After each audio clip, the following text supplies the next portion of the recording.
wabarakatuh. Pada video kali ini kita akan membahas soal dan ini adalah materi tentang cara menentukan kedudukan garis terhadap garis dan kedudukan garis terhadap bidang. Oke, kita langsung lihat untuk contoh soalnya. Diketahui kubus ABCD, EFGH. Tentukan rusuk yang berpotongan dengan garis BD, kemudian rusuk yang sejajar dengan garis BC, rusuk yang bersilangan dengan garis EG yang terletak pada bidang ABCD, rusuk yang sejajar bidang ABCD, dan rusuk yang menembus bidang ABCD. Perhatikan, nah ini adalah sebuah kubus ABCD, EFGH. Kita akan jawab dulu untuk yang pertama. Rusuk yang berpotongan dengan BD atau garis BD adalah, kita coba gambarkan garis BD-nya. Ingat lagi, dua garis itu dikatakan berpotongan jika kedua garis terletak pada sebuah bidang. Nah, jadi syarat pertamanya dia harus terletak pada satu bidang, kemudian memiliki satu atau sebuah titik persekutuan ya. Hanya memiliki satu titik sekutu atau titik potong. Kalau kita gambarkan, ini kita misalkan adalah sebuah bidang ya, bidang P, dan ini adalah garis G, dan ini adalah garis H. Nah, perhatikan kedua garis berpotongan ya. Kenapa? Karena dia memenuhi kedua syarat ini. Pertama, terletak di satu bidang, kemudian memiliki satu titik sekutu. Kita namai dengan titik P misalnya. Nah, jadi garis G dan garis H ini dia berpotongan. Nah, sekarang kita coba ya berdasarkan definisinya tadi atau syaratnya tadi, kita coba cari mana rusuk atau garis yang posisinya itu berpotongan ya, atau kedudukan itu berpotongan dengan garis BD. Oke, kita coba cari. Udah kelihatan? Perhatikan garis AC. Garis AC ini posisinya sudah pasti berpotongan dengan garis BD. Kenapa? Karena pertama dia terletak di satu bidang, yaitu bidang A, B, C, D, ya, sama-sama terletak di bidang A, B, C, D. Kemudian memiliki satu titik sekutu. Makanya kedua garis ini dikatakan berpotongan. Oke, maka garis AC atau rusuk AC ini berpotongan ya. Oke, kita cari lagi. Untuk yang kedua, perhatikan di sini ada garis AD. Ya, ada garis AD. Garis AD ini terletak pada bidang A, B, C, D. Ya. Nah, kalau garis AD ini saya perpanjang, kemudian garis BD ini saya perpanjang juga. Nah, kelihatan ya, ada memiliki satu titik sekutu di sini.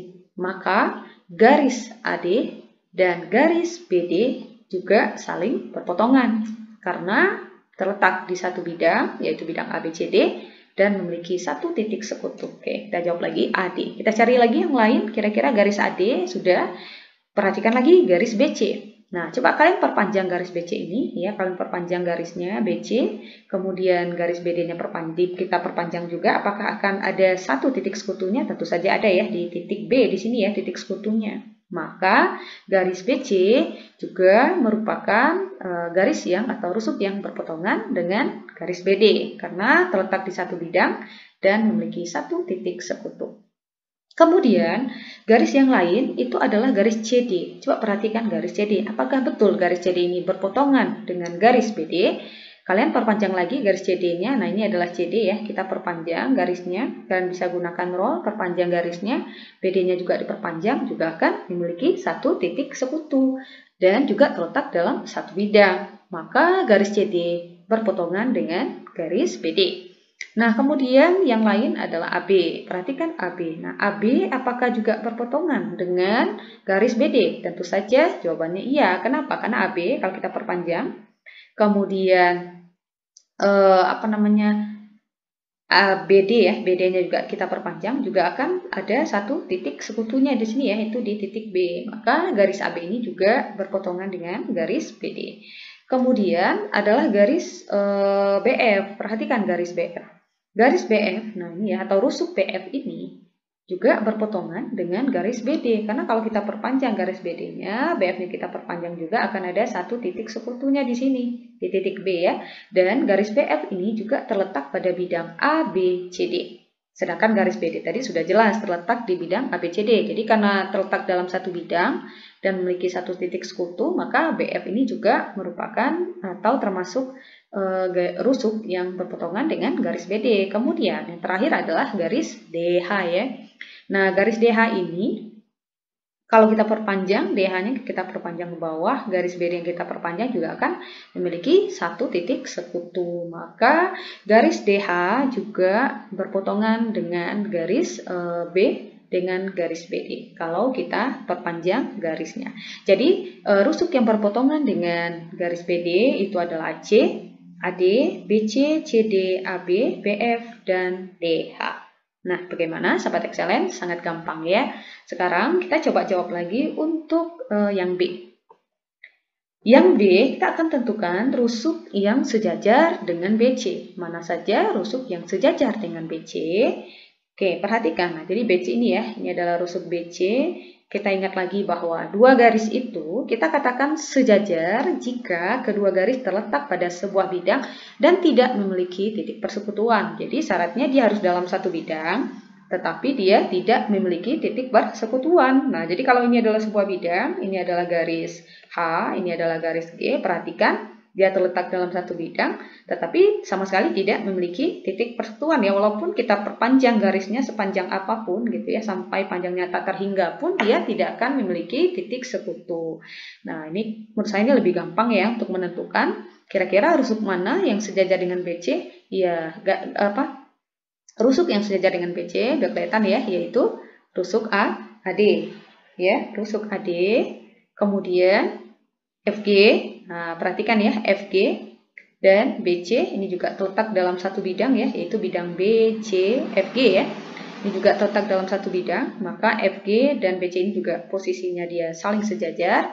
Kemudian EH, nah perhatikan EH. EH ini juga sejajar dengan BC. Kenapa? Karena kalau kita buat bidangnya, nah ini adalah bidangnya, kelihatan ya, bahwa BC EH ini adalah bidangnya dan garis BC ini sejajar dengan garis EH. Karena memenuhi syaratnya tadi, sama-sama terletak pada satu bidang dan kalau kita perpanjang garisnya tidak akan menemukan atau tidak akan ada titik sekutu ya atau titik potongnya. Jadi rusuk yang sejajar dengan BC adalah AD, FG, dan EH.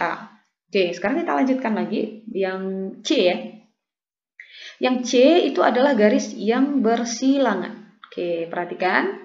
Nah, ini untuk menentukan ya rusuk mana yang bersilangan dengan EG. Nah, ini ada garis EG-nya. Kita ingat lagi bahwa dua garis itu dikatakan bersilangan jika kedua garis tersebut tidak terletak pada satu bidang. Nah, jadi dia akan terjadi bersilangan dengan berpotongan itu dia berbeda ya, tidak sama. Kalau berpotongan dia harus berada dalam satu bidang dan dia pasti memiliki satu titik sekutu kalau kita perpanjang garisnya. Tetapi kalau yang garis yang bersilangan itu dia justru terletak pada bidang yang berbeda atau artinya tidak terletak pada satu bidang dan tidak memiliki titik persekutuan atau titik potong. Nah, jadi ini misalkan ada dua buah bidang ya. Ini bidang pertama, ini adalah bidang yang kedua. Kalau ini ada garis G dan ini adalah garis H. Nah, ini kita lihat posisinya sama-sama terletak di bidang yang berbeda yaitu ya tidak terletak pada satu bidang dan kalau kita perpanjang pun garisnya dia tidak akan ada titik sekutunya ya sudah pasti ya karena dia tadi posisinya aja sudah beda karena terletak pada bidang yang berbeda. Oke, kita coba jawab dulu. Rusuk yang bersilangan dengan EG. Nah, ini adalah garis EG, kita akan coba ya cari rusuk yang bersilangan dengan garis EG, yaitu DH. Perhatikan garis DH. Garis DH ini posisinya bersilangan dengan garis EG. Kenapa? Karena garis DH ini ya, garis DH itu dia terletak pada bidang. Nah, garis DH ini kan terletak pada bidang CDHG gitu ya, CDHG. Sedangkan garis maksudnya garis EG itu terletak pada bidang EFGH. Nah, jadi dia sudah pasti terletak di bidang yang berbeda. Nah, ya. Kemudian kalau kita perpanjang pun tidak akan memiliki titik sekutu. Kemudian garis yang lain adalah garis BF. Nah, coba perhatikan garis BF. Garis BF ini terletak pada bidang A, B, EF. Sedangkan garis EG ini terletak pada bidang EFGH. Sudah pasti bidangnya berbeda. Dan kalau kita mungkin sekilas terlihat berpotongan ya. Tetapi kalau kalian perpanjang garisnya, garis BF-nya diperpanjang, EG-nya diperpanjang, ini tidak akan ada titik sekutunya. Jadi bayangkan ada sebuah kubus ya, bayangkan. Nah, kemudian BF-nya kita perpanjang garisnya, EG-nya juga diperpanjang, itu tidak akan ada atau tidak akan menemui titik potong atau titik persekutuannya karena dia terletak pada bidang yang berbeda. Kemudian garis AD juga posisinya bersilangan. Coba EG dan AD. AD ini kan terletak pada bidang AB, CD ya. Sedangkan EG ini terletak pada bidang EF, GH. Nah, sudah pasti ini rusuk AD dan EG ini juga posisinya saling atau bersilangan. Dan kemudian adalah garis BC. Nah, BC juga ya. BC ini bersilangan dengan garis EG karena terletak pada bidang yang berbeda dan tidak memiliki titik sekutu. Kemudian garis AB, nah garis AB juga posisinya bersilangan dengan garis EG. Kemudian terakhir garis DC. Garis DC juga bersilangan dengan garis EG. Nah, jadi kalian ingat saja, kalau dia bersilangan harus terletak pada bidang yang berbeda dan tidak memiliki titik potong atau titik sekutunya. Ya, oke, berikutnya. Berikutnya adalah rusuk yang terletak pada bidang ABCD. Nah, kalau ini gampang ya, ingat lagi, sebuah garis dikatakan terletak pada bidang jika setiap titik pada garis tersebut juga terletak pada bidang tersebut. Nah, ini adalah bidang, nah ini adalah garis, perhatikan titik garis ini, gitu ya, titik garis ini. Oke, titik garis ini juga terletak pada bidangnya kan, titik-titik yang berada pada garis ini juga terletak pada bidang tersebut. Nah, itu kita katakan bahwa garis itu terletak pada bidangnya. Nah, jadi untuk menentukan rusuk yang terletak pada bidang ABCD, nah kalian cukup perhatikan bidang ABCD mana saja. Ya, gampang ya, yaitu rusuk AB, kemudian rusuk BC, rusuk CD, dan rusuk AD, ya kan? Rusuk AB ini, titik-titik yang ada pada rusuk AB juga terletak pada bidang ABCD. Nah, kalau ini lebih gampang ya, menentukan rusuk yang terletak pada bidang ABCD. Artinya artinya garis itu harus terletak pada bidang tersebut ya. Oke, berikutnya. Berikutnya adalah garis yang sejajar bidang ABCD. Nah, oke, perhatikan. Nah, sebuah garis dikatakan sejajar bidang jika garis dan bidang itu tidak mempunyai satupun titik persekutuan. Nah, jadi ini adalah sebuah garis dan ini adalah sebuah bidang. Maka garis yang sejajar dengan bidang tersebut, ya yang sudah pasti ya, yang garis dan bidang itu sama sekali tidak memiliki satupun titik persekutuan. Jadi posisinya garis dan bidang ini dia saling sejajar. Oke, jadi kita langsung bisa lihat ya, garis yang sejajar dengan ABCD atau bidang ABCD itu garis yang mana saja. Nah, udah kelihatan ya, yaitu garis EF. Perhatikan garis EF ini posisinya sejajar dengan garis ABCD. Kemudian garis EH. Nah, EH ini juga sejajar dengan bidang ABCD. Lihat ya, garis. Kemudian FG. Nah, FG ini juga sejajar ya, posisinya sejajar dengan bidang ABCD. Nah, jadi ini lebih ke posisi atau kedudukan garis terhadap bidang ya. Kemudian GH terakhir ya, GH juga posisinya sejajar dengan bidang ABCD.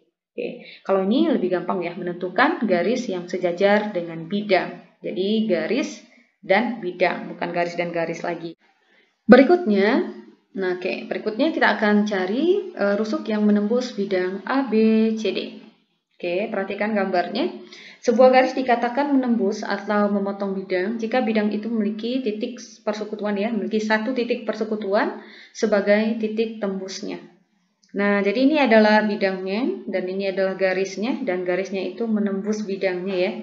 Menembus bidang, kalau di sini ditanyakan adalah rusuk mana yang menembus bidang ABCD. Oke, ini perhatikan, ini ada bidang ABCD, kira-kira berdasarkan syaratnya tadi atau definisinya tadi, kira-kira mana garis yang menembus bidang ABCD. Oke, garis yang pertama adalah garis AE. Perhatikan garis AE ya. Garis AE ini dengan bidang ABCD. Nah, garis AE dikatakan menembus bidang ABCD karena hanya memiliki atau terdapat satu titik sekutu dan ini merupakan titik tembusnya, ya. Kemudian garis BF. BF juga merupakan garis yang menembus bidang ABCD. ya, karena hanya memiliki satu titik sekutu dan sebagai titik sekutu yang sebagai titik tembusnya. Kemudian garis CG. Garis CG, nah perhatikan ya, garis CG ini juga menembus bidang AB, CD. Jadi kalau menembus berarti dia memiliki satu titik sekutu dan itu sekaligus sebagai titik tembusnya. Kemudian DH ya, DH juga merupakan titik atau menembus ya, menembus bidang ABCD karena memiliki satu titik sekutu dan ini adalah titik tembusnya. Maka rusuk yang menembus bidang ABCD itu adalah AE, BF, CG, dan HG. Oke, Sobat Excellent, semoga bermanfaat, semoga membantu. Assalamualaikum warahmatullahi wabarakatuh.